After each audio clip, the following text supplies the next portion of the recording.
ਜਿਹੜੇ ਬੱਸਾਂ ਤੇ ਫਿਰੀ ਜਾਣਗੇ, ਇਹ ਕੀ ਪਾਲਿਸੀ ਹੈ? ਔਰਤਾਂ ਬੱਸਾਂ ਤੇ ਫਿਰੀ ਜਾਣਗੀਆਂ, ਕੋਈ ਗੱਲ ਬਣ ਗਈ ਕੋਈ? ਇਹ ਤੁਸੀਂ ਉਹਨਾਂ ਨੂੰ ਇੰਨਾ ਕਾਬਲ ਕਰੋ ਕਿ ਉਹ ਟਿਕਟ ਕਟਾ ਸਕਣ। ਐਂ ਹੀ ਹੋਰਾਂ ਦੇ ਬੜੇ ਹੁਣ ਜਿਵੇਂ ਆ ਰਹੇ ਬਾਹਰ ਚਲੇ ਜਾਓ, ਬਾਹਰ ਭੇਜ ਦਿਓ ਜੀ, ਲੋਨ ਦੇਵਾਂਗੇ, ਪਲਾਨ ਕਰਾ ਦਿਓ, ਇੱਥੋਂ ਖਾਲੀ ਕਰ ਲਓ ਇਸ ਦੇਸ਼ ਨੂੰ। ਉਹ ਜਦੋਂ ਉਹ ਬੱਚੇ ਪੜ੍ਹਦੇ ਨੇ, ਲਿਖਦੇ ਨੇ, ਉਹਨਾਂ ਦਾ ਪੇਬੈਕ ਕਰਨ ਦਾ ਟਾਈਮ ਆਉਂਦਾ, ਉਦੋਂ ਤੁਸੀਂ ਕਹੀ ਜਾਂਦੇ ਬਾਹਰ ਚਲੇ ਜਾਂਦੇ ਨੇ। ਸੋਚ ਅਸੀਂ ਕੀ ਰਹੇ ਹਾਂ ਕਿ ਪਲਟੀ ਕਿਵੇਂ ਮਾਰਨੀ ਹੈ, ਕਿਹੜੇ ਬੰਦੇ ਨੂੰ ਨਾਰਾ ਲਾਉਣਾ, ਵੋਟ ਕਿਵੇਂ ਲੈਣੀ ਹੈ, ਤੇ ਫਿਰ ਲੁੱਟਣਾ ਕਿਵੇਂ ਹੈ।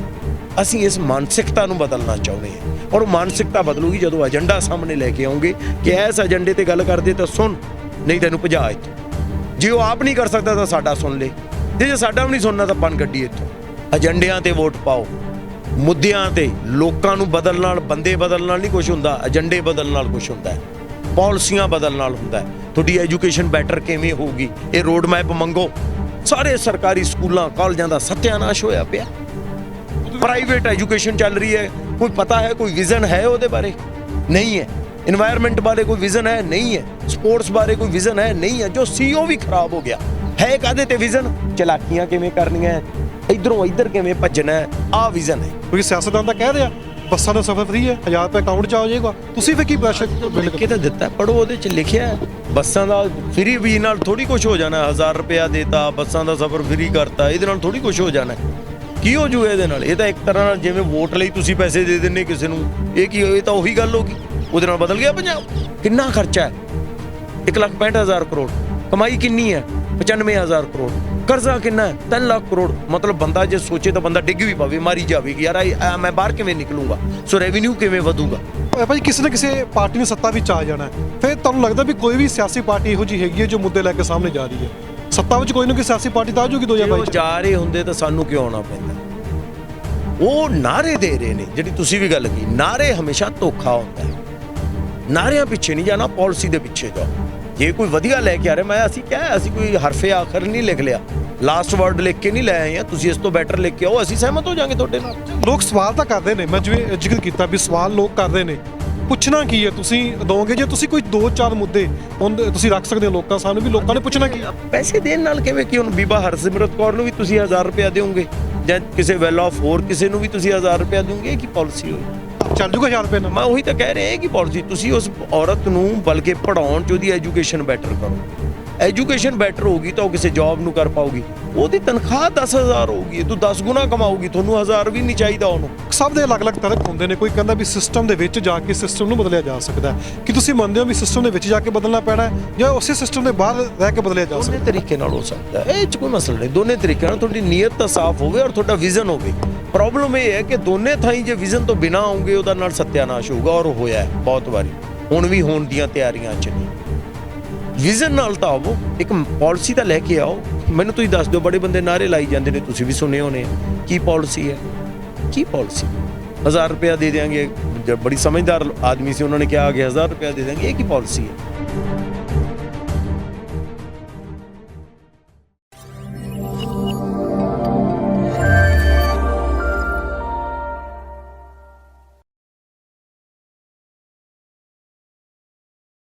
ਅੱਜ ਇੱਕ ਗਰੁੱਪ ਬਣਾਇਆ ਗਿਆ ਜੂਝਦਾ ਪੰਜਾਬ।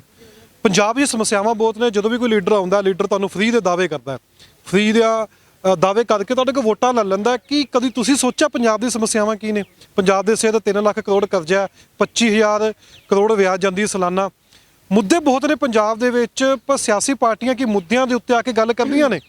ਜੂਝਦਾ ਪੰਜਾਬ ਇੱਕ ਗਰੁੱਪ ਹੈ, ਜੋ ਇਹ ਗਰੁੱਪ ਕਹਿ ਰਿਹਾ ਇਹ ਸਵਾਲ ਦੱਸਣਗੇ। ਸਵਾਲ ਹੋ ਰਹੇ ਨੇ, ਕਿਸਾਨੀ ਅੰਦੋਲਨ ਨੇ ਇੰਨੇ ਜੋਗੇ ਕਰਤਾ ਹੈ ਵੀ ਹਰ ਇੱਕ ਲੀਡਰ ਨੂੰ ਸਵਾਲ ਹੋਣ, ਪਰ ਸਵਾਲਾਂ ਵਿੱਚ ਪੁੱਛਣਾ ਕੀ ਹੈ, ਪੰਜਾਬ ਦੇ ਮੁੱਦੇ ਅਸਲ ਕੀ ਨੇ, ਉਹ ਪੁੱਛਣ ਜੋਗੇ ਹੁਣ ਤੁਹਾਨੂੰ ਸਵਾਲ ਦਿੱਤੇ ਜਾਣਗੇ ਵੀ ਇਹ ਆਪਣੇ ਲੀਡਰਾਂ ਜਾਂ ਆਪਣੇ ਉਮੀਦਵਾਰਾਂ ਨੂੰ ਸਵਾਲ ਕਰੋ।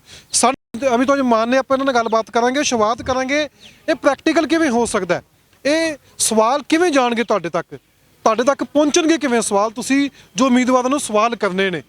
ਤਾਂ ਆਪਾਂ ਇਹਨਾਂ ਨਾਲ ਗੱਲਬਾਤ ਕਰਾਂਗੇ। ਭਾਈ ਬਹੁਤ ਸਵਾਗਤ ਹੈ ਪੰਜਾਬ ਨਿਊਜ਼ ਤੇ। ਸਵਾਲ ਕਰਨੇ ਨਹੀਂ, ਇਕੱਲੇ ਸਵਾਲ ਤਾਂ ਦੱਸੇ ਹੀ ਹੈ, ਨਾਲ ਨਾਲ ਉਹਨਾਂ ਨੂੰ ਕਿਹਾ ਕਿ ਇਹਨੂੰ ਮੰਨੋ, ਪਾਰਟੀਆਂ ਨੂੰ ਔਰ ਲੀਡਰਾਂ ਨੂੰ, ਜੋ ਵੀ ਇਹ ਕੈਂਡੀਡੇਟ ਬਣਨਗੇ MLA ਬਣਨ ਲਈ, ਮੰਨੋ। ਨਹੀਂ ਮੰਨੂਗੇ ਤਾਂ ਅਸੀਂ ਤੁਹਾਡਾ ਵਿਰੋਧ ਕਰਾਂਗੇ। ਇਹ ਉਹਨਾਂ ਨੂੰ ਕਿਹਾ, ਅਸੀਂ ਦਾਅਵੇ ਨਾਲ ਕਿਹਾ ਕਿ ਵਿਰੋਧ ਕਰਾਂਗੇ ਔਰ ਹਰ ਸਤਰ ਤੇ ਵਿਰੋਧ ਕਰਾਂਗੇ। ਨਹੀਂ ਤਾਂ ਇਹਦੇ ਨਾਲ ਸਹਿਮਤ ਹੋਵੋ।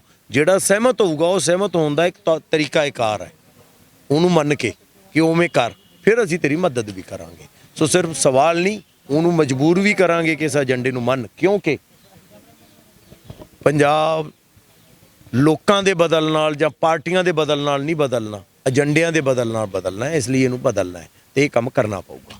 ਪ੍ਰੈਸ਼ਰ ਕਿਵੇਂ ਬਿਲਡ ਕਰੋਗੇ ਸਿਆਸੀ ਪਾਰਟੀਆਂ ਦੇ ਉੱਤੇ ਜਾ ਕੇ, ਕੀ ਕਹੋਗੇ ਉਹਨਾਂ ਨੂੰ? ਪੰਜਾਬ ਦੇ ਕਿਹੜੇ ਮੁੱਦੇ ਹੋਣੇ ਚਾਹੀਦੇ ਨੇ? ਕਿਉਂਕਿ ਸਿਆਸਤਦਾਨ ਤਾਂ ਕਹਿ ਰਿਹਾ ਬੱਸਾਂ ਦਾ ਸਫ਼ਰ ਫ੍ਰੀ ਹੈ, 1000 ਰੁਪਏ ਅਕਾਊਂਟ 'ਚ ਆ ਜਾਏਗਾ, ਤੁਸੀਂ ਫਿਰ ਕੀ ਪ੍ਰੈਸ਼ਰ ਬਿਲਡ ਲਿਖ ਕੇ ਤਾਂ ਦਿੱਤਾ, ਪੜੋ, ਉਹਦੇ 'ਚ ਲਿਖਿਆ ਹੈ। ਬੱਸਾਂ ਦਾ ਫ੍ਰੀ ਵੀ ਨਾਲ ਥੋੜੀ ਕੁਝ ਹੋ ਜਾਣਾ, 1000 ਰੁਪਇਆ ਦੇਤਾ, ਬੱਸਾਂ ਦਾ ਸਫ਼ਰ ਫ੍ਰੀ ਕਰਤਾ, ਇਹਦੇ ਨਾਲ ਥੋੜੀ ਕੁਝ ਹੋ ਜਾਣਾ। ਕੀ ਹੋ ਜੂ ਇਹਦੇ ਨਾਲ? ਇਹ ਤਾਂ ਇੱਕ ਤਰ੍ਹਾਂ ਨਾਲ ਜਿਵੇਂ ਵੋਟ ਲਈ ਤੁਸੀਂ ਪੈਸੇ ਦੇ ਦਿੰਦੇ ਕਿਸੇ ਨੂੰ, ਇਹ ਕੀ, ਇਹ ਤਾਂ ਉਹੀ ਗੱਲ ਹੋ ਗਈ। ਉਹਦੇ ਨਾਲ ਬਦਲ ਗਿਆ ਪੰਜਾਬ। ਤੁਸੀਂ ਆਪਰਚੁਨਿਟੀ ਕ੍ਰੀਏਟ ਕਰੋ, ਬੰਦੇ ਨੂੰ ਫ੍ਰੀ ਵੀ ਕਿਉਂ ਦੇਣਾ? ਤੁਸੀਂ ਕਹਿ ਰਹੇ ਹੋ ਬਿਜਲੀ ਤੁਹਾਨੂੰ ਇਹਨਾਂ ਨੂੰ ਮੋਟਰਾਂ ਨੂੰ ਫ੍ਰੀ, ਦੂਜਿਆਂ ਨੂੰ 11.5 ਲਾਈ ਬੈਠੇ, ਹੁਣ ਚਲੋ ਇਹਦਾ ਕਰਤਾ, ਤੁਸੀਂ ਸਬਸਿਡੀ ਕਰਤੀ ਇਹਦੇ 'ਚ। ਇਹ ਕੋਈ ਤਰੀਕਾ? ਉਹ ਤਾਂ ਖਜ਼ਾਨੇ ਤੇ ਭਾਰ ਵੱਧ ਗਿਆ, ਫਿਰ ਤੁਸੀਂ ਟੈਕਸ ਲਾਓਗੇ। ਇਹ ਕੋਈ ਤਰੀਕਾ ਹੈ? ਪਾਲਿਸੀ ਦੇ ਤਹਿਤ ਬਦਲੋ, ਪਾਲਿਸੀ ਲੈ ਕੇ। ਔਰ ਪਾਲਿਸੀ ਆਉਂਦੀ ਹੈ ਏਜੰਡੇ 'ਚੋਂ, ਏਜੰਡਾ ਆਉਂਦਾ ਸੋਚ 'ਚੋਂ, ਸੋਚ ਆਉਂਦੀ ਹੈ ਵਿਜ਼ਨ 'ਚੋਂ। ਉਹ ਵਿਜ਼ਨ ਕਿੱਥੇ ਹੈ? ਉਹ ਵਿਜ਼ਨ ਲੈ ਕੇ ਆਏ ਆ, ਔਰ ਵਿਜ਼ਨ ਤੇ ਕਵਾਂਗੇ ਆ ਤੇਰੇ ਕੋਲੇ ਹੈ ਨਹੀਂ ਤਾਂ ਸਾਡਾ ਲੈ ਲਾ, ਜੇ ਨਹੀਂ ਆਏਗਾ ਤਾਂ ਅਸੀਂ ਤੇਰਾ ਵਿਰੋਧ ਕਰਾਂਗੇ, ਫਿਰ ਤੂੰ ਕਾਬਲ ਨਹੀਂ ਬਣਦੇ। ਔਰ ਲੋਕਾਂ ਨੂੰ ਦੱਸਾਂਗੇ, ਲੋਕਾਂ ਦੇ ਦੇਖੋ, ਲੋਕ ਡੈਮੋਕ੍ਰੈਟਿਕ ਸਿਸਟਮ 'ਚ ਲੋਕ ਸਭ ਤੋਂ ਵੱਡੀ ਸ਼ਕਤੀ ਹੁੰਦੇ ਆ ਔਰ ਤਾਕਤ ਹੁੰਦੇ ਆ। ਲੋਕ ਜਦੋਂ ਸੰਭਲ ਗਏ ਜਾਂ ਲੋਕ ਜਦੋਂ ਸਮਝਦਾਰ ਹੋ ਗਏ, ਸਮਝਦਾਰ ਤਾਂ ਹੈਗੇ ਨੇ, ਬਟ ਜਦੋਂ ਮੁੱਦਿਆਂ ਪ੍ਰਤੀ ਸਮਝਦਾਰ ਹੋ ਗਏ ਕਿ ਸਾਡਾ ਮੁੱਦਾ ਆਹ ਹੈ, ਖੇਤੀਬਾੜੀ ਕਹਿਣ ਨਾਲ ਨਹੀਂ ਹੁੰਦੀ, ਉਹਦਾ ਇੱਕ ਤੌਰੇ ਤਰੀਕਾ ਕਿਵੇਂ ਬੈਟਰ ਕਰਨਾ ਹੈ। ਐਜੂਕੇਸ਼ਨ ਦਾ ਵੀ ਉਹ ਵੇ ਹੈ, ਹਰ ਪਾਲਿਸੀ ਹੈ ਹਰ ਇੱਕ ਦੀ, ਇੱਕ ਕਿਹੜੇ ਰੈਵਨਿਊ ਕਿਵੇਂ ਵਧਾਇਆ ਜਾਵੇ। ਸਾਡਾ ਹਾਲ ਕੀ, ਜਦੋਂ ਤੁਸੀਂ ਬੋਲ ਕੇ ਹਟੇ ਹੋ, ਕਿੰਨਾ ਖਰਚਾ ਹੈ? 1,65,000 ਕਰੋੜ। ਕਮਾਈ ਕਿੰਨੀ ਹੈ? 95,000 ਕਰੋੜ। ਕਰਜ਼ਾ ਕਿੰਨਾ ਹੈ? 3 ਲੱਖ ਕਰੋੜ। ਮਤਲਬ ਬੰਦਾ ਜੇ ਸੋਚੇ ਤਾਂ ਬੰਦਾ ਡਿੱਗ ਵੀ ਪਵੇ, ਮਾਰੀ ਜਾਵੇ ਕਿ ਯਾਰ ਮੈਂ ਬਾਹਰ ਕਿਵੇਂ ਨਿਕਲੂੰਗਾ। ਸੋ ਰੈਵਨਿਊ ਕਿਵੇਂ ਵਧੂਗਾ? ਆ ਜੋ ਫ੍ਰੀ ਵੀ ਹੋ ਰਹੀ ਹੈ ਇਹਦੇ ਨਾਲ ਵੱਧ ਜੂਗਾ। ਔਰ ਗੱਲ ਇਹ ਲੋਕਾਂ ਦੇ ਬੋਝ ਵੀ ਨਹੀਂ ਪਾਉਣਾ। ਤੇ ਫਿਰ ਤਰੀਕਾ ਕੀ ਹੈ? ਹੁਣ ਜਿਵੇਂ ਅਸੀਂ ਸੈਂਡ ਦੀ ਪ੍ਰਪੋਜ਼ ਕੀਤਾ, ਇਹਦੇ ਵਿੱਚ ਰੇਤਾ ਫ੍ਰੀ ਕਰੋ, ਕਿੰਨਾ ਕਮਾਉਂਦੇ ਹੋ ਤੁਸੀਂ ਉਹਦੇ 'ਚੋਂ? ਬਿਡਿੰਗ ਜੋ ਹੋਈ ਸੀ ਮਤਲਬ 400-500 300-400 ਕਰੋੜ ਹੈ। ਉਹਦੀ ਬਜਾਏ ਅਸੀਂ ਇੱਕ ਟੈਕਸ ਪ੍ਰਪੋਜ਼ ਕੀਤਾ ਹੈ ਘਰਾਂ ਦੇ ਉੱਤੇ, ਬਹੁਤ ਥੋੜਾ ਹੈ, ਬਹੁਤ ਹੀ ਮਿਨੀਮਮ ਹੈ। ਔਰ ਉਹ ਵੀ ਇੱਕ ਖਾਸ ਇੱਕ ਕੀਮਤ ਤੋਂ ਬਾਅਦ ਸ਼ੁਰੂ ਹੁੰਦਾ ਹੈ। ਕਿਤੇ ਜ਼ਿਆਦਾ ਕਮਾਉਂਗੇ ਤੁਸੀਂ। ਔਰ ਰੇਤੇ ਦੇ ਨਾਂ ਤੇ ਕਿੰਨੀ ਕਰਪਸ਼ਨ ਹੋ ਰਹੀ ਹੈ। ਇਹ ਬੰਦ ਕਿਉਂ ਨਹੀਂ ਕਰਦੇ? ਬੰਦ ਇਸ ਲਈ ਨਹੀਂ ਕਰਦੇ ਕਿਉਂਕਿ ਇਹਨਾਂ ਨੇ ਲੁੱਟ ਬਣਾਈ ਹੋਈ ਹੈ। ਇੱਕ ਪਾਰਟੀ ਜਾਂਦੀ, ਦੂਜੀ ਆ ਕੇ ਲੁੱਟਣ ਲੱਗ ਪੈਂਦੀ ਹੈ। ਸੋ ਇਹ ਏਜੰਡਾ ਲੋਕਾਂ 'ਚ ਜਾਊਗਾ। ਲੋਕ ਤਾਕਤ ਔਰ ਪ੍ਰੈਸ਼ਰ ਸ਼ੇਰਾ ਲੋਕ ਬਣਾਉਂਦੇ ਨੇ। ਅੱਛਾ ਭਾਈ, ਕਿਸੇ ਨਾ ਕਿਸੇ ਪਾਰਟੀ ਨੇ ਸੱਤਾ ਵਿੱਚ ਆ ਜਾਣਾ, ਫਿਰ ਤੁਹਾਨੂੰ ਲੱਗਦਾ ਵੀ ਕੋਈ ਵੀ ਸਿਆਸੀ ਪਾਰਟੀ ਇਹੋ ਜਿਹੀ ਹੈਗੀ ਹੈ ਜੋ ਮੁੱਦੇ ਲੈ ਕੇ ਸਾਹਮਣੇ ਜਾ ਰਹੀ ਹੈ, ਸੱਤਾ ਵਿੱਚ ਕੋਈ ਨਾ ਕੋਈ ਸਿਆਸੀ ਪਾਰਟੀ ਤਾਂ ਆ ਜਾਊਗੀ 2022 'ਚ। ਜਾ ਰਹੇ ਹੁੰਦੇ ਤਾਂ ਸਾਨੂੰ ਕਿਉਂ ਆਉਣਾ ਪੈਂਦਾ? ਉਹ ਨਾਅਰੇ ਦੇ ਰਹੇ ਨੇ, ਜਿਹੜੀ ਤੁਸੀਂ ਵੀ ਗੱਲ ਕਹੀ, ਨਾਅਰੇ ਹਮੇਸ਼ਾ ਧੋਖਾ ਹੁੰਦਾ ਹੈ। ਨਾਅਰਿਆਂ ਪਿੱਛੇ ਨਹੀਂ ਜਾਣਾ, ਪਾਲਿਸੀ ਦੇ ਪਿੱਛੇ ਜਾਓ। ਜੇ ਕੋਈ ਵਧੀਆ ਲੈ ਕੇ ਆ ਰਿਹਾ, ਅਸੀਂ ਕਿਹਾ ਅਸੀਂ ਕੋਈ ਹਰਫੇ ਆਖਰ ਨਹੀਂ ਲਿਖ ਲਿਆ, ਲਾਸਟ ਵਰਡ ਲਿਖ ਕੇ ਨਹੀਂ ਲੈ ਆਏ ਆ। ਤੁਸੀਂ ਇਸ ਤੋਂ ਬੈਟਰ ਲਿਖ ਕੇ ਆਓ, ਅਸੀਂ ਸਹਿਮਤ ਹੋ ਜਾਾਂਗੇ ਤੁਹਾਡੇ ਨਾਲ, ਲੇਕਿਨ ਕੰਮ ਬੈਟਰ ਹੋਣਾ ਚਾਹੀਦਾ ਹੈ। ਲੋਕ ਸਵਾਲ ਤਾਂ ਕਰਦੇ ਨੇ, ਮੈਂ ਜਿਵੇਂ ਜ਼ਿਕਰ ਕੀਤਾ ਵੀ ਸਵਾਲ ਲੋਕ ਕਰਦੇ ਨੇ, ਪੁੱਛਣਾ ਕੀ ਹੈ ਤੁਸੀਂ ਦੋਗੇ? ਜੇ ਤੁਸੀਂ ਕੋਈ 2-4 ਮੁੱਦੇ ਹੁਣ ਤੁਸੀਂ ਰੱਖ ਸਕਦੇ ਹੋ ਲੋਕਾਂ ਸਾਹਮਣੇ, ਵੀ ਲੋਕਾਂ ਨੇ ਪੁੱਛਣਾ ਕੀ? ਪੜ੍ਹਨਗੇ ਜਦੋਂ ਲੋਕਾਂ ਸਾਹਮਣੇ, ਜਦੋਂ ਹੁਣ ਲੋਕਾਂ ਸਾਹਮਣੇ ਹੀ ਹੈ, ਵੈਬਸਾਈਟ ਤੇ ਵੀ ਪਾਇਆ ਹੋਇਆ ਹੈ, ਔਰ ਤੁਹਾਡੇ ਰਾਹੀਂ ਵੀ ਇਹ ਜਾਣਗੇ, ਤੁਸੀਂ ਵੀ ਬੋਲੋਗੇ, ਔਰ ਅਸੀਂ ਜਾ ਕੇ ਗਰੁੱਪਸ ਨੂੰ ਪਿੰਡਾਂ 'ਚ, ਸ਼ਹਿਰਾਂ 'ਚ, ਔਰ ਜਿੰਨੇ ਹੋਰ ਵੱਡੇ ਵੱਡੇ ਕਲੱਬ ਜਿੱਥੇ ਲੋਕਾਂ ਦਾ ਜੜਾਵ ਹੁੰਦਾ, ਉਹਨਾਂ ਨੂੰ ਗਰੁੱਪਾਂ ਨੂੰ ਵੀ ਦੇਵਾਂਗੇ ਇਹ ਏਜੰਡਾ। ਔਰ ਉਹਦੇ ਵਿੱਚ ਵੀ ਪਾ ਰਹੇ ਹਾਂ ਲਿਖ ਕੇ ਕਿ ਪੜ੍ਹੋ। ਪੜ੍ਹ ਕੇ ਤੁਸੀਂ ਸਿਰਫ ਸਵਾਲ ਹੀ ਨਹੀਂ, ਤੰਗ ਨਹੀਂ ਕਰਨਾ। ਅਸੀਂ ਉਹਨਾਂ ਪਾਰਟੀਆਂ ਨੂੰ ਇਹਨਾਂ ਮੁੱਦਿਆਂ ਤੇ ਲਿਆਉਣਾ ਹੈ, ਚਾਹੇ ਕੋਈ ਨਵੀਂ ਬਣੇ, ਚਾਹੇ ਬਣੀਆਂ ਹੋਈਆਂ ਨੇ, ਚਾਹੇ ਕੋਈ ਟੈਸਟਡ ਨੇ, ਕੋਈ ਟੈਸਟਡ ਨਹੀਂ, ਜਿੰਨੇ ਵੀ ਤਰ੍ਹਾਂ ਦੀਆਂ ਨੇ। ਅਸੀਂ ਸਿਰਫ ਇਹ ਕਹਿ ਰਹੇ ਹਾਂ ਕਿ ਇਹਨਾਂ ਮੁੱਦਿਆਂ ਦੇ ਉੱਤੇ ਇਲੈਕਸ਼ਨ ਹੋਣਾ, ਔਰ ਤੁਸੀਂ ਇਹਨਾਂ ਮੁੱਦਿਆਂ ਨਾਲ ਸਹਿਮਤ ਹੋਵੋ। ਸਹਿਮਤ ਹੋਵੋਗੇ ਅਸੀਂ ਤੁਹਾਡੇ ਨਾਲ ਹੈ, ਲੋਕ ਮਤਲਬ ਨਹੀਂ ਤੁਹਾਡੇ ਵਿਰੋਧ 'ਚ ਹੈ। ਸਿਸਟਮ ਦੇ ਵਿੱਚ ਕੋਈ ਸਭ ਦੇ ਅਲੱਗ-ਅਲੱਗ ਤਰਕ ਹੁੰਦੇ ਨੇ। ਕੋਈ ਕਹਿੰਦਾ ਵੀ ਸਿਸਟਮ ਦੇ ਵਿੱਚ ਜਾ ਕੇ ਸਿਸਟਮ ਨੂੰ ਬਦਲਿਆ ਜਾ ਸਕਦਾ ਹੈ। ਕਿ ਤੁਸੀਂ ਮੰਨਦੇ ਹੋ ਵੀ ਸਿਸਟਮ ਦੇ ਵਿੱਚ ਜਾ ਕੇ ਬਦਲਣਾ ਪੈਣਾ ਹੈ ਜਾਂ ਉਸੇ ਸਿਸਟਮ ਦੇ ਬਾਹਰ ਰਹਿ ਕੇ ਬਦਲਿਆ ਜਾ ਸਕਦਾ ਹੈ? ਦੋਨੇ ਤਰੀਕੇ ਨਾਲ ਹੋ ਸਕਦਾ ਹੈ, ਇਹ 'ਚ ਕੋਈ ਮਸਲਾ ਨਹੀਂ। ਦੋਨੇ ਤਰੀਕੇ ਨਾਲ ਤੁਹਾਡੀ ਨੀਅਤ ਤਾਂ ਸਾਫ਼ ਹੋਵੇ ਔਰ ਤੁਹਾਡਾ ਵਿਜ਼ਨ ਹੋਵੇ। ਪ੍ਰੋਬਲਮ ਇਹ ਹੈ ਕਿ ਦੋਨੇ ਥਾਈਂ ਜੇ ਵਿਜ਼ਨ ਤੋਂ ਬਿਨਾਂ ਆਉਂਗੇ, ਉਹਦਾ ਨਾਲ ਸੱਤਿਆਨਾਸ਼ ਹੋਊਗਾ, ਔਰ ਹੋਇਆ ਹੈ ਬਹੁਤ ਵਾਰੀ, ਹੁਣ ਵੀ ਹੋਣ ਦੀਆਂ ਤਿਆਰੀਆਂ 'ਚ ਨੇ। ਵਿਜ਼ਨ ਨਾਲ ਤਾਂ ਆਵੋ, ਇੱਕ ਪਾਲਿਸੀ ਤਾਂ ਲੈ ਕੇ ਆਓ। ਮੈਨੂੰ ਤੁਸੀਂ ਦੱਸ ਦਿਓ, ਬੜੇ ਬੰਦੇ ਨਾਅਰੇ ਲਾਈ ਜਾਂਦੇ ਨੇ, ਤੁਸੀਂ ਵੀ ਸੁਣੇ ਹੋਣੇ ਆ। ਕੀ ਪਾਲਿਸੀ ਹੈ? ਕੀ ਪਾਲਿਸੀ ਹੈ? 1000 ਰੁਪਇਆ ਦੇ ਦਿਆਂਗੇ। ਬੜੀ ਸਮਝਦਾਰ ਆਦਮੀ ਸੀ, ਉਹਨਾਂ ਨੇ ਕਿਹਾ ਕਿ 1000 ਰੁਪਇਆ ਦੇ ਦਿਆਂਗੇ। ਇਹ ਕੀ ਪਾਲਿਸੀ ਹੈ? ਅਸੀਂ ਬੇਰੁਜ਼ਗਾਰ ਭੱਤੇ 'ਚ ਐਡ ਕੀਤਾ 1000 ਰੁਪਇਆ, ਨਾਲ ਉਹਦੇ ਨਾਲ ਅਸੀਂ ਉਹਨੂੰ ਬੇਰੁਜ਼ਗਾਰ ਭੱਤੇ ਦੇ ਉੱਤੇ ਹੀ ਲੋਨ ਕ੍ਰੀਏਟ ਕਰਨ ਦੀ ਗੱਲ ਕੀਤੀ ਹੈ। ਪਾਲਿਸੀ ਹੋ ਗਈ ਨਾ, ਔਰ ਉਹ ਉਹਦੀ ਪੂਰੀ ਪਾਲਿਸੀ ਬਣੂਗੀ। ਪੈਸੇ ਦੇਣ ਨਾਲ ਕਿਵੇਂ? ਕਿ ਹੁਣ ਬੀਬਾ ਹਰਸਿਮਰਤ ਕੌਰ ਨੂੰ ਵੀ ਤੁਸੀਂ 1000 ਰੁਪਇਆ ਦਿਓਗੇ, ਜਾਂ ਕਿਸੇ ਵੈਲ ਆਫ ਹੋਰ ਕਿਸੇ ਨੂੰ ਵੀ ਤੁਸੀਂ 1000 ਰੁਪਇਆ ਦਿਓਗੇ? ਇਹ ਕੀ ਪਾਲਿਸੀ ਹੋਈ? ਚੱਲ ਜੂਗਾ 1000 ਰੁਪਏ ਨਾਲ? ਮੈਂ ਉਹੀ ਤਾਂ ਕਹਿ ਰਿਹਾ ਕਿ ਪਾਲਿਸੀ ਤੁਸੀਂ ਉਸ ਔਰਤ ਨੂੰ ਬਲਕਿ ਪੜ੍ਹਾਉਣ 'ਚ ਉਹਦੀ ਐਜੂਕੇਸ਼ਨ ਬੈਟਰ ਕਰੋ। ਐਜੂਕੇਸ਼ਨ ਬੈਟਰ ਹੋਊਗੀ ਤਾਂ ਉਹ ਕਿਸੇ ਜੌਬ ਨੂੰ ਕਰ ਪਾਊਗੀ। ਉਹਦੀ ਤਨਖਾਹ 10,000 ਹੋਊਗੀ, ਤੂੰ 10 ਗੁਣਾ ਕਮਾਊਗੀ, ਤੁਹਾਨੂੰ 1000 ਵੀ ਨਹੀਂ ਚਾਹੀਦਾ ਉਹਨੂੰ। ਔਰ ਇਹਦੀ ਕੀ ਗਾਰੰਟੀ ਕਿ ਉਹ 1000 ਫੜ ਕੇ ਕੋਈ ਉਹ ਜਾਂ ਉਹਦਾ ਘਰ ਵਾਲਾ ਕੋਈ ਬੋਤਲ ਸ਼ਰਾਬ ਦੀ ਨਹੀਂ ਪੀ ਲੂ। ਇਹ ਵੀ ਕੋਈ ਗੱਲ ਹੋਈ ਯਾਰ, ਕਿਸੇ ਨੂੰ 1000 ਰੁਪਇਆ ਦੇਣਾ ਖਜ਼ਾਨੇ ਚੋਂ ਕੱਢ ਕੇ ਕਰਜ਼ਾ ਤੋਂ ਵਿਆਜ ਤੋਂ ਮੋੜਿਆ ਨਹੀਂ ਜਾਂਦਾ, ਤੁਸੀਂ ਉੱਤੋਂ ਆਹ ਪ੍ਰੋਵੀਜ਼ਨ ਕਰ ਰਹੇ ਹੋ। ਮਸਲਾ ਕੀ ਹੋ ਰਿਹਾ ਹੈ ਕਿ ਇਹ ਕੋਈ ਪਾਲਿਸੀਆਂ ਨਹੀਂ ਗੀਆਂ, ਇਹ ਲਾਲਚ ਨੇ, ਨਾਅਰੇ ਨੇ, ਧੋਖੇ ਨੇ। ਔਰ ਇਹ ਇਕੱਲਾ ਇਹਨਾਂ ਵੱਲੋਂ ਨਹੀਂ, ਆਈਮ ਸੌਰੀ ਮੈਂ ਇਕੱਲਾ ਉਹਨਾਂ ਦਾ ਕਹਿ ਦਿਓ ਜਿਹੜੇ ਆ ਬੱਸਾਂ ਤੇ ਫਿਰੀ ਜਾਣਗੇ, ਇਹ ਕੀ ਪਾਲਿਸੀ ਹੈ? ਔਰਤਾਂ ਬੱਸਾਂ ਤੇ ਫਿਰੀ ਜਾਣਗੀਆਂ, ਲੈ ਕੋਈ ਗੱਲ ਬਣ ਗਈ ਕੋਈ? ਇਹ ਤੁਸੀਂ ਉਹਨਾਂ ਨੂੰ ਇੰਨਾ ਕਾਬਲ ਕਰੋ ਕਿ ਉਹ ਟਿਕਟ ਕਟਾ ਸਕਣ। ਐਂ ਹੀ ਹੋਰਾਂ ਦੇ ਬੜੇ ਹੁਣ ਜਿਵੇਂ ਆ ਰਹੇ ਬਾਹਰ ਚਲੇ ਜਾਓ, ਬਾਹਰ ਭੇਜ ਦਿਓ ਜੀ, ਲੋਨ ਦੇਵਾਂਗੇ, ਪਲਾਨ ਕਰਾ ਦਿਓ, ਇੱਥੋਂ ਖਾਲੀ ਕਰ ਲਓ ਇਸ ਦੇਸ਼ ਨੂੰ। ਉਹ ਜਦੋਂ ਉਹ ਬੱਚੇ ਪੜ੍ਹਦੇ ਨੇ, ਲਿਖਦੇ ਨੇ, ਉਹਨਾਂ ਦਾ ਪੇਬੈਕ ਕਰਨ ਦਾ ਟਾਈਮ ਆਉਂਦਾ, ਉਦੋਂ ਤੁਸੀਂ ਕਹੀ ਜਾਂਦੇ ਬਾਹਰ ਚਲੇ ਜਾਂਦੇ ਨੇ। ਅਸੀਂ ਉਹਨਾਂ ਨੂੰ ਉੱਥੇ ਕਿਉਂ ਨਹੀਂ ਰੱਖਦੇ ਕਿ ਉੱਥੇ ਰਹਿ ਕੇ ਉਹ ਕੰਮ ਕਰਨ ਕੁਛ ਚੰਗੇ? ਅਸੀਂ ਉਹਨਾਂ ਲਈ ਓਪਰਚੁਨਿਟੀ ਕ੍ਰੀਏਟ ਕਿਉਂ ਨਹੀਂ ਕਰਦੇ? ਅਸੀਂ ਉਹਨਾਂ ਲਈ ਇੱਕ ਇਹੋ ਜਿਹਾ ਮਾਹੌਲ ਕਿਉਂ ਨਹੀਂ ਬਣਾਉਂਦੇ? ਅਸੀਂ ਉਹਨਾਂ ਨੂੰ ਅੰਗਰੇਜ਼ੀ ਦੇ ਵਿੱਚ ਮੈਡੀਕਲ, ਅਸੀਂ ਕਿਉਂ ਨਹੀਂ ਕਹਿੰਦੇ ਕਿ ਸਾਡੀ ਪੰਜਾਬੀ ਦੇ ਵਿੱਚ ਇੰਜੀਨੀਅਰਿੰਗ ਔਰ ਮੈਡੀਕਲ ਹੋਊਗਾ? ਆਪਣੇ ਪਿੰਡਾਂ 'ਚ ਤੁਸੀਂ ਵੇਖਿਆ ਹੋਣਾ ਨਾ, ਕਿੰਨੇ ਮੁੰਡੇ ਜਗਾੜੀ ਹੁੰਦੇ ਨੇ, ਟਰੈਕਟਰ ਸਹੀ ਕਰ, ਇੰਜਨ ਸਹੀ ਕਰ, ਬਿਜਲੀ ਸਹੀ ਕਰ। ਉਹਨਾਂ 'ਚ ਉਹ ਇੱਕ ਟੈਕਨੀਕਲ ਸਕਿੱਲ ਹੈ, ਉਹਨੂੰ ਉਤਸ਼ਾਹਿਤ ਕਰਕੇ ਇੰਜੀਨੀਅਰਿੰਗ ਕਰਾਈ ਹੁੰਦੀ, ਉਹ ਕਿੱਥੇ ਪਹੁੰਚਦਾ? ਸਾਨੂੰ ਇੱਜ਼ਤ ਮਾਰੀ ਬੈਠਾ, ਉਹਨਾਂ ਦੀ ਇੰਗਲਿਸ਼ ਦੇ ਵਿੱਚ ਪਕੜ ਨਹੀਂ ਹੁੰਦੀ, ਉਹ ਵਿਚਾਰੇ ਪਿੱਛੇ ਹਟ ਜਾਂਦੇ ਨੇ। ਸਾਨੂੰ ਇਹ ਨੀਤੀਆਂ ਸੋਚਣੀਆਂ ਚਾਹੀਦੀਆਂ, ਅਸੀਂ ਲੋਕਾਂ ਦਾ ਫਾਇਦਾ ਕਿਵੇਂ ਕਰ ਸਕਦੇ ਹਾਂ। ਸੋਚ ਅਸੀਂ ਕੀ ਰਹੇ ਹਾਂ ਕਿ ਪਲਟੀ ਕਿਵੇਂ ਮਾਰਨੀ ਹੈ, ਕਿਹੜੇ ਬੰਦੇ ਨੂੰ ਨਾਅਰਾ ਲਾਉਣਾ ਹੈ, ਵੋਟ ਕਿਵੇਂ ਲੈਣੀ ਹੈ, ਤੇ ਫਿਰ ਲੁੱਟਣਾ ਕਿਵੇਂ ਹੈ। ਅਸੀਂ ਇਸ ਮਾਨਸਿਕਤਾ ਨੂੰ ਬਦਲਣਾ ਚਾਹੁੰਦੇ ਹਾਂ, ਔਰ ਉਹ ਮਾਨਸਿਕਤਾ ਬਦਲੂਗੀ ਜਦੋਂ ਏਜੰਡਾ ਸਾਹਮਣੇ ਲੈ ਕੇ ਆਉਂਗੇ ਕਿ ਇਸ ਏਜੰਡੇ ਤੇ ਗੱਲ ਕਰਦੇ ਤਾਂ ਸੁਣ, ਨਹੀਂ ਤੈਨੂੰ ਭਜਾ ਇੱਥੋਂ। ਜੇ ਉਹ ਆਪ ਨਹੀਂ ਕਰ ਸਕਦਾ ਤਾਂ ਸਾਡਾ ਸੁਣ ਲੈ, ਤੇ ਜੇ ਸਾਡਾ ਵੀ ਨਹੀਂ ਸੁਣਨਾ ਤਾਂ ਬਣ ਗੱਡੀ ਇੱਥੋਂ। ਬਟ ਇਹ ਅਸੀਂ ਨਹੀਂ ਕਹਾਂਗੇ, ਇਹ ਲੋਕ ਕਹਿਣਗੇ। ਲੋਕਾਂ ਦਾ ਜਿਹੜਾ ਹੁੰਦਾ ਨਾ ਇਕੱਠ, ਲੋਕਾਂ ਦੀ ਜਿਹੜੀ ਤਾਕਤ ਹੁੰਦੀ ਹੈ, ਇਹ ਹੈ ਉਹ ਆਵਾਜ਼ੇ ਖਲਕਤ ਨਗਾੜਾ ਹੈ ਖੁਦਾ। ਇਹ ਉਦੋਂ ਹੀ ਵੱਜਣਾ ਹੈ ਜਦੋਂ ਲੋਕਾਂ ਦੀ ਆਵਾਜ਼ ਬਣੂਗੀ, ਔਰ ਲੋਕਾਂ ਦੀ ਆਵਾਜ਼ ਅਸੀਂ ਕਹਿ ਰਹੇ ਹਾਂ। ਇਸ ਲਈ ਅਸੀਂ ਪਹਿਲਾਂ ਕਿਹਾ ਅਸੀਂ ਨਹੀਂ ਬਣਨਾਗਾ, ਅਸੀਂ ਨਿਰਸਵਾਰਥ ਹੋ ਕੇ ਆਏ ਹਾਂ। ਜਿਨ੍ਹਾਂ ਨੂੰ ਵੀ ਬਣਾਓ, ਮੁੱਦਿਆਂ ਤੇ ਬਣਾਓ, ਇਵੇਂ ਆਪਦੀਆਂ ਲਾਗ ਡਾਟਾਂ ਦੇ ਚੱਕਰ 'ਚ ਜਾਂ ਹੋਰ ਇੱਧਰਲੀਆਂ ਉੱਧਰਲੀਆਂ ਲਾਲਚਾਂ ਦੇ ਚੱਕਰ 'ਚ ਨਾ ਬਣਾਇਓ ਜੀ। ਅੱਛਾ ਮੈਂ ਭਾਈ ਇੱਕ ਸਵਾਲ ਹੈ, ਹੁਣ ਤੁਸੀਂ ਪ੍ਰੈਸ ਕਾਨਫਰੰਸ ਕਰ ਰਹੇ ਸੀ, ਸਵਾਲ ਹੋ ਰਹੇ ਸੀ, ਇੱਕ ਸਵਾਲ ਹੋਰ ਕੀਤਾ ਵੀ ਤੁਹਾਡੇ ਨਾਲ ਕਲਾਕਾਰ ਵੀ ਹੈਗੇ ਨੇ, ਬੱਬੂ ਮਾਨ ਵੀ ਹੋ, ਤੁਸੀਂ ਵੀ ਹੋ, ਜਸ ਬਾਜਵਾ ਨੇ, ਰਣਜੀਤ ਬਾਵਾ ਨੇ, ਪੱਤਰਕਾਰ ਵੀ ਹੈਗੇ ਨੇ, ਕੀ ਸਮਾਂ ਦੇ ਪਾਓਗੇ ਲੋਕਾਂ ਨੂੰ ਇਹਨਾਂ, ਜਾਂ ਲੋਕਾਂ ਨੂੰ ਸਮਝਾ ਪਾਓਗੇ ਘਰ ਚਲੋ ਘਰ ਨਹੀਂ ਜਾ ਸਕਦੇ ਮੀਡੀਆ ਦਾ ਹੀ, ਇਹ ਕਿੱਦਾਂ ਸਾਰਾ ਹੈਂਡਲ ਕਰੋਗੇ ਕਿਉਂਕਿ ਸਮਾਂ ਕਿ ਘੱਟ ਬਚਿਆ? ਇਹਦਾ ਸਬੂਤ ਦਿੱਤਾ ਹੀ, ਅਸੀਂ ਕਿਸਾਨ ਅੰਦੋਲਨ ਤੇ ਨਹੀਂ ਗਏ ਜਦੋਂ ਅਸੀਂ, ਬਲਕਿ ਜਦੋਂ ਕੋਈ ਹੋਰ ਨਹੀਂ ਜਾ ਰਿਹਾ ਸੀ, ਅਸੀਂ ਜਾ ਰਹੇ ਸੀਗੇ। ਸੋ ਸਮਾਂ ਤਾਂ ਨਿਕਲ ਆਉਂਦਾ ਹੈ, ਬਟ ਹਾਂ ਅਸੀਂ ਆਪਦਾ ਕੰਮ ਜ਼ਰੂਰ ਕਰਦੇ ਰਵਾਂਗੇ, ਨਹੀਂ ਤਾਂ ਘਰ ਕਿਵੇਂ ਚਲਾਵਾਂਗੇ, ਹੈ ਨਾ? ਜੇ ਤਾਂ ਅਸੀਂ ਕੋਈ ਕਰਪਸ਼ਨ ਕਰਨੀ ਹੋਏ ਤਾਂ ਅਸੀਂ ਕੰਮ ਛੱਡ ਦਈਏ, ਅਸੀਂ ਆਪਦੇ ਕੰਮ ਵੀ ਕਰਾਂਗੇ ਤੇ ਇਹ ਕੰਮ ਵੀ ਕਰਾਂਗੇ। ਹੁਣ ਤੱਕ ਵੀ ਅਸੀਂ ਕੀਤਾ, ਈਵਨ ਅਸੀਂ ਆਪਦੇ ਕੰਮ 'ਚ ਰਹਿ ਕੇ ਵੀ ਵਿਜ਼ਨ ਲੈ ਕੇ ਆਏ ਹਾਂ। ਮੈਂ ਤਾਂ ਪਹਿਲਾਂ ਹਵਾएं ਬਣਾਈ ਹੈ, ਬੱਬੂ ਤੇ ਮੈਂ ਇਕੱਠੇ ਸੀ, ਉਹ ਇੱਕ ਮੁੱਦੇ ਤੇ ਸੀ। ਫਿਰ ਉਸ ਤੋਂ ਬਾਅਦ ਕਾਫਲਾ ਬਣਾਈ, ਉਹ ਵੀ ਮੁੱਦੇ ਤੇ ਸੀ, ਇਨਲੀਗਲ ਇਮੀਗ੍ਰੇਸ਼ਨ। ਗਦਾਰ ਬਣਾਈ, ਉਹ ਵੀ ਮੁੱਦੇ ਤੇ ਸੀ। ਆ ਮੋਟਰ ਮਿੱਤਰਾਂ ਦੀ, ਇਹ 'ਚ ਡੇਰਾਬਾਦ ਦੇ ਉੱਤੇ ਸੀ। ਮੈਂ ਤਾਂ ਅਸੀਂ ਤਾਂ ਪਹਿਲਾਂ ਤੋਂ ਹੀ ਇਹ ਕੰਮ ਕਰ ਰਹੇ ਹਾਂ। ਤੁਹਾਡੀ ਨਾਲ ਇਹ ਸਭ ਨਾਲ ਵੱਡਾ ਮੁੱਦਾ ਕੀ ਪੰਜਾਬ ਦਾ, ਜੇ ਪੰਜਾਬ ਨੂੰ ਸਹੀ ਦਿਸ਼ਾ ਵਿੱਚ ਲੈ ਕੇ ਜਾਣਾ ਹੋਏ ਤਾਂ? ਤੁਹਾਡੇ ਸਰੀਰ ਦਾ ਸਭ ਤੋਂ ਵਧੀਆ ਅੰਗ ਕਿਹੜਾ, ਦੱਸੋ ਮੈਨੂੰ? ਹਾਰਟ, ਦਿਮਾਗ, ਕਿ ਹੋਰ ਵੀ ਅਲੱਗ ਨਾ? ਹਾਂ, ਮੈਂ ਉਹੀ ਕਹਿਣ ਲੱਗਿਆ ਸੀ, ਚਲੋ ਦਿਮਾਗ ਫੇਲ ਕਰ ਦਈਏ, ਜਿਉਂ ਲੂੰਗੇ। ਇਸੇ ਤਰ੍ਹਾਂ ਪੰਜਾਬ ਦੇ ਸਾਰੇ ਮੁੰਗੇ ਸਾਡੇ ਅੰਗਾਂ ਵਾਂਗੂ ਨੇ। ਐਜੂਕੇਸ਼ਨ ਵੀ ਓਨਾ ਹੀ ਜ਼ਰੂਰੀ ਹੈ, ਹੈਲਥ ਵੀ ਓਨੀ ਜ਼ਰੂਰੀ ਹੈ, ਇਨਵਾਇਰਨਮੈਂਟ ਵੀ ਜ਼ਰੂਰੀ ਹੈ, ਸਪੋਰਟਸ ਵੀ ਜ਼ਰੂਰੀ ਹੈ, ਸਾਡੀ ਇਕਨੋਮੀ ਵੀ ਜ਼ਰੂਰੀ ਹੈ, ਸਾਡੀ ਸੁਰੱਖਿਆ ਵੀ ਜ਼ਰੂਰੀ। ਮੈਨੂੰ ਦੱਸੋ ਤਾਂ ਸਹੀ ਕਿਹੜਾ ਜ਼ਰੂਰੀ ਨਹੀਂਗਾ? ਪ੍ਰੋਬਲਮ ਆਹੀ ਹੈ ਕਿ ਇਹ ਸਾਰੇ ਕਾਸੇ ਨੂੰ ਲਿਆ ਕੇ ਹੀ ਵਿਜ਼ਨ ਨਾਲ ਸਰਕਾਰ ਬਣਨੀ ਚਾਹੀਦੀ ਹੈ। ਅਸੀਂ ਸਾਰੇ ਕਾਸੇ ਦਾ ਛੱਡੋ, ਇੱਥੇ ਤੱਕ ਕਿਸੇ ਨੂੰ ਪੁੱਛ ਲਓ, ਆਪਦੇ ਇੱਕ ਮਹਿਕਮੇ ਦਾ ਨਹੀਂ ਪਤਾ ਹੁੰਦਾ ਬੰਦਿਆਂ ਨੂੰ, ਐਡੇ ਮਤਲਬ ਗਏ ਗੁਜ਼ਰੇ ਬੰਦੇ ਹੁੰਦੇ ਨੇ। ਇਸੇ ਲਈ ਉਹ ਵਿਜ਼ਨਰੀ ਬੰਦੇ ਅੱਗੇ ਆਉਣ। ਜੇ ਆਪਦੇ ਕੋਲੇ ਹੈ ਨਹੀਂ ਤਾਂ ਅਸੀਂ ਦੇ ਰਹੇ ਹਾਂ, ਇੱਥੋਂ ਉਧਾਰਾ ਲੈ ਲਓ। ਤੇ ਜੇ ਤੁਸੀਂ ਇਹ ਵੀ ਲੈਣ 'ਚ ਇੰਟਰਸਟਡ ਨਹੀਂ ਤਾਂ ਆਈ ਐਮ ਸੌਰੀ, ਤੁਸੀਂ ਡਿਜ਼ਰਵ ਨਹੀਂ ਕਰਦੇ, ਤੁਸੀਂ ਜਾਓ।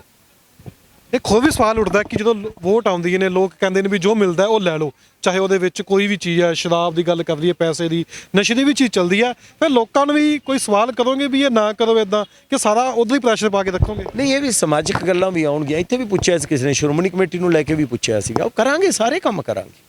ਲੋਕ ਦੇਖ, ਮੈਂ ਤਾਂ ਆਣਾ ਸਭ ਤੋਂ ਪਹਿਲਾਂ ਕੰਮ ਹੀ ਅਸੀਂ ਲੋਕਾਂ ਨੂੰ ਕਹਿ ਰਹੇ ਹਾਂ। ਸਰਕਾਰਾਂ ਮਾੜੇ ਬੰਦੇ ਅਸੀਂ ਆਣੇ, ਆ ਮੁੱਖ ਮੰਤਰੀ ਮਾੜਾ, ਇਹ ਕਿੱਥੋਂ ਆਏ ਹੈ? ਉੱਤੋਂ ਡਿੱਗ ਪਏ, ਅਸੀਂ ਚੁਣੇ। ਸੋ ਸਭ ਤੋਂ ਪਹਿਲਾਂ ਤਾਂ ਲੋਕਾਂ ਨੂੰ ਕਹਿ ਰਹੇ ਹਾਂ, ਔਰ ਲੋਕਾਂ ਨੂੰ ਇੱਕ ਤਰੀਕਾ ਵੀ ਦੱਸ ਰਹੇ ਹਾਂ। ਪੈਸੇ ਪਿੱਛੇ ਵੋਟ ਨਾ ਪਾਓ। ਹਾਂ, ਪੈਸੇ ਪਿੱਛੇ, ਸ਼ਰਾਬ ਪਿੱਛੇ, ਲਾਗ ਡਾਟਾਂ ਪਿੱਛੇ, ਆਪਦੀ ਛੋਟੀ ਮੋਟੀ ਭਾਈਬੰਦੀ ਪਿੱਛੇ ਮੁੱਦਿਆਂ ਤੇ ਵੋਟ ਪਾਓ। ਅੱਜ ਬੜੀ ਸੋਹਣੀ ਗੱਲ ਪਿੱਛੇ ਜੇ ਨਾ ਕੈਨੇਡਾ 'ਚ ਇਲੈਕਸ਼ਨ ਹੋਇਆ, ਜਸਟਨ ਟਰੂਡੋ ਬਣੇ ਦੁਬਾਰਾ। ਮੈਂ ਉਹਨਾਂ ਨੂੰ ਪੁੱਛਿਆ ਯਾਰ, ਮੈਂ ਕਿਹਾ ਆਮ ਤੌਰ ਤੇ ਇੱਕ ਵੈਸਟਰਨ ਵਰਲਡ 'ਚ ਬੜਾ ਇਹ ਧਾਰਨਾ ਹੈ ਕਿ ਇਹਨੇ ਅਫਗਾਨਿਸਤਾਨ ਤੋਂ, ਸੀਰੀਆ ਤੋਂ, ਸੋਮਾਲੀਆ ਤੋਂ ਬਹੁਤ ਸਾਰੇ ਸ਼ਰਨਾਰਥੀ ਲਏ, ਜਿੰਨੇ ਬਲਕਿ ਡਬਲ ਲਏ, ਕਿ ਲੋਕਾਂ ਨੇ ਵਿਰੋਧ ਨਹੀਂ ਕੀਤਾ। ਉਹਦੇ ਲੋਕ ਵਿਰੋਧ ਕਰ ਰਹੇ ਸੀ, ਪਰ ਉਹਨਾਂ ਦੇ ਜੇ ਅਸੀਂ ਵੋਟ ਪਾਉਣੀ ਹੈ ਨਾ, ਵੋਟ ਅਸੀਂ ਪਾਲਿਸੀ ਤੇ ਪਾਵਾਂਗੇ। ਇਹ ਸਾਡੇ ਇਮੋਸ਼ਨਲ ਗੱਲਾਂ ਹੋ ਸਕਦੇ ਨੇ, ਇੰਨੇ ਸਿਆਣੇ ਲੋਕ ਨੇ। ਵੋਟਾਂ ਹਮੇਸ਼ਾ ਏਜੰਡਿਆਂ ਤੇ ਪਾਲਿਸੀਆਂ ਤੇ ਪੈਣੀਆਂ ਚਾਹੀਦੀਆਂ, ਉਹਦੇ ਨਾਲ ਅਸੀਂ ਬੈਟਰ ਹੁੰਦੇ ਹਾਂ। ਧਰਮ ਦੇ ਨਾਂ ਤੇ ਹੀ ਵੋਟਾਂ ਪਾਉਂਦੇ ਨਾ। ਨਹੀਂ, ਧਰਮ ਅਗਰ ਆਬਾਦ ਨੂੰ ਵੀ ਲੈ ਕੇ ਬੜਾ ਪਿਛਲੇ 10 ਸਾਲ 'ਚ ਮਾਮਲਾ ਉਲਝਿਆ ਰਿਹਾ। ਦੇਖੋ, ਜੇ ਸਾਡਾ ਧਰਮ ਸਫਰ ਕਰ ਰਿਹਾ ਹੈ ਤਾਂ ਸਾਨੂੰ ਉਹਦੇ ਤੇ ਵੀ ਵੋਟ ਪਾਉਣੀ ਚਾਹੀਦੀ, ਕਿਉਂ ਨਹੀਂ ਪਾਉਣੀ ਚਾਹੀਦੀ? ਮੈਂ ਆਣਾ ਕੋਈ ਹਰ ਚੀਜ਼ ਨੂੰ ਉਹਦੀ ਸਾਰਥਕਤਾ ਨੂੰ ਪਰਖੋ, ਨਾਰਿਆਂ ਤੇ ਨਾ ਜਾਓ। ਸਾਰਥਕਤਾ ਨੂੰ ਪਰਖਣ ਦਾ ਤਰੀਕਾ ਹੈ ਕਿ ਉਹਦੀ ਡਿਟੇਲ ਜਾਣੋ, ਉਹ ਮੁੱਦਾ ਕੀ ਹੈ, ਕਿੱਥੋਂ ਸ਼ੁਰੂ ਹੋਇਆ ਤੇ ਉਹਦੀ ਬੈਟਰਮੈਂਟ ਕਿਵੇਂ ਹੋ ਸਕਦੀ ਹੈ। ਅਸੀਂ ਸਾਰਾ ਰੋਡ ਮੈਪ ਦੇ ਰਹੇ ਹਾਂ, ਕਿਉਂਕਿ ਇਹ ਬੜਾ ਸੌਖਾ ਹੁੰਦਾ ਹੈ ਇੰਡੀਕੇਸ਼ਨ ਕਰਨ ਦੇਣਾ ਕਿ ਜੀ ਕਿ ਨੌਕਰੀਆਂ ਨਹੀਂ, ਪੜ੍ਹਾਈ ਚੰਗੀ ਨਹੀਂ, ਇਹ ਤਾਂ ਸਾਰਿਆਂ ਨੂੰ ਪਤਾ ਹੈ। ਇਹਦਾ ਜਵਾਬ, ਇਹਦਾ ਸੋਲੂਸ਼ਨ ਕੀ ਹੈ? ਜਿਵੇਂ ਮੈਂ ਕਹਿ ਦਿਆਂ ਫਿਲਮ ਮਾੜੀ ਬਣੀ ਹੈ, ਤੁਸੀਂ ਪੁੱਛੋਗੇ ਚੰਗੀ ਕਿਵੇਂ ਬਣਦੀ, ਦੈਟਸ ਦੀ ਥਿੰਗ।